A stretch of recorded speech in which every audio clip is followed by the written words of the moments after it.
You want to achieve your goals and yet you're not sure how, meaning you've wrote them down, but you haven't actually implemented the one thing that'll transform your life. And what that is simply creating habits, and I prefer Keystone Habits. Keystone Habits are things that when implemented will affect all facets of your life, and they're a huge deal. In this video, I want to go over how creating Keystone Habits can help you lead to a virtuous and therefore a good life.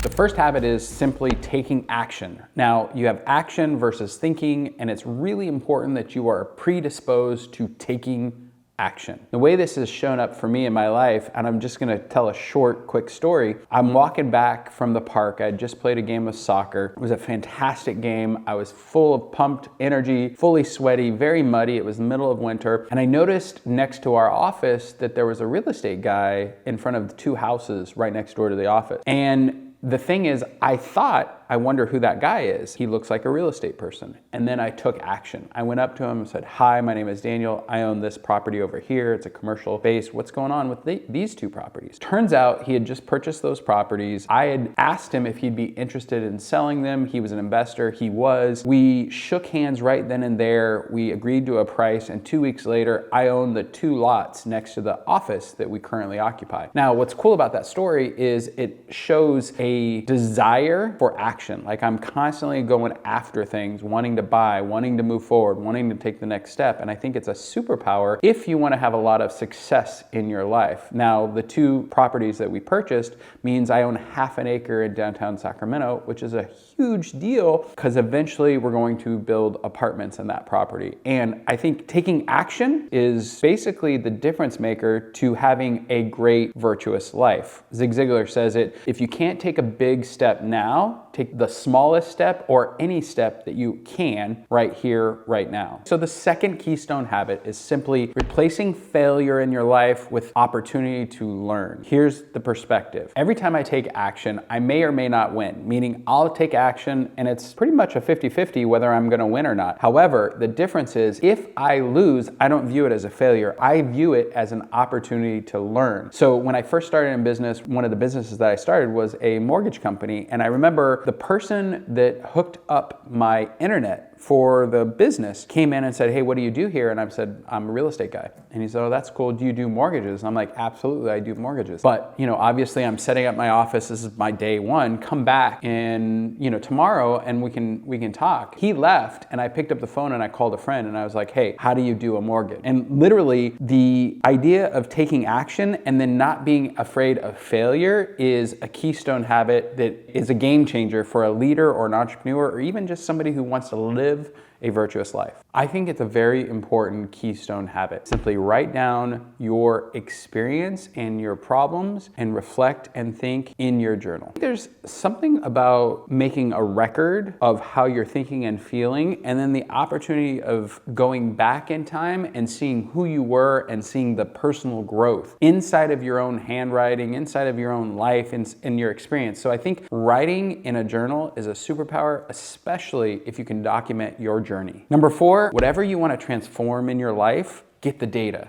and track the data. My wife and I are on this fitness crave right now. In fact, we've hired chefs and we're really focused on eating right, working out, and just a lot of exercise and activity in our family. And I have been bugging her for years that she needed to get a DEXA scan. Now, a DEXA scan is simply a big machine that scans your body. It gives you like bone density, fat, muscle, your total weight. It gives you a data. And for years, she wanted nothing to do with it. I'm not gonna do that, you're crazy, blah, blah, blah. So track what you're eating, track what you're actually putting into the body, how often you're working out, and then get a third-party data in order to validate your efforts and your energy. And so this morning she calls me and she goes, "Oh my God, I'm in the top 10 percentile. And by the way, I'm a 90 percenter and blah, blah, blah, blah." And she's just going through everything that she's super jazzed and excited about the progress that she's made over the last couple of years. And forever, she was resistant to actually getting this body scan. So the keystone habit here, anything you want to change in your life, get the data, track the data. The data is your friend.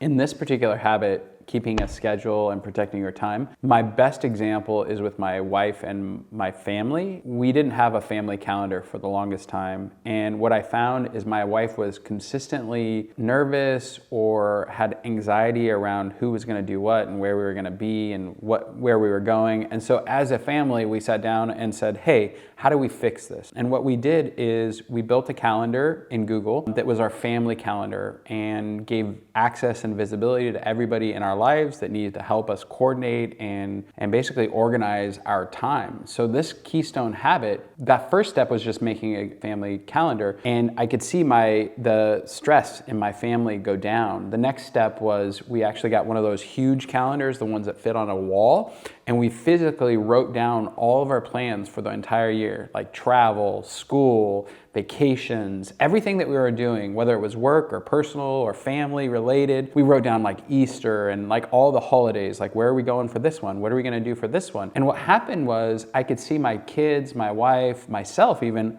light up and get excited about the year because we had an epic year of travel. Now, we started doing this about 4 years ago, and that coordination of getting everybody on the same page, wow, this is going to be a great trip, or this is going to be a great family event. It really got everybody jazzed about what our future looked like. So the Keystone habit here is protect your time and get a calendar. Get a calendar, share it with your wife, get it in your business, and schedule things because it will make super impact in your ability to be productive and organize your whole world. So my best and final Keystone habit for you is create vision in your family, in your business, in your personal life. I have a lot of friends who have either gotten a divorce or had business failure or had challenges in their personal life and health failures.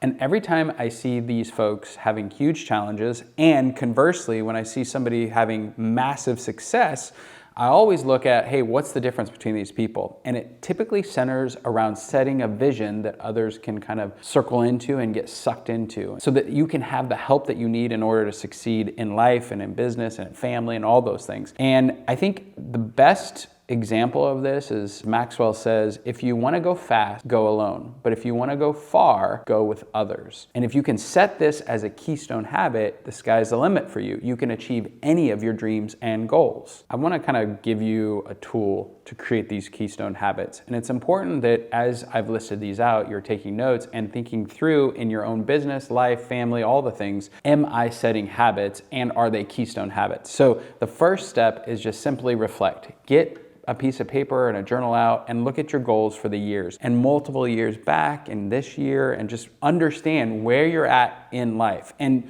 truly on paper rate yourself. Step one is just like, am I doing these things? Am I, being successful in my life? Do I want to go to action? Am I calendar? Am I journaling? Am I focused on the data around my goals? If you look at this stuff and then write it down and reflect, am I really doing 100% or am I really operating at 60 or 70%? Then once you've self-analyzed whether or not you're doing these things, the next step is to build a plan. I would not step in and do all these things at once. That's a recipe for failure. I'd go one at a time and pick the one that you think is easiest and would be most impactful in your life, because everybody needs transformation, and I wanted to give you a path in order to reach success through Keystone habits that I've used to have massive success in my life.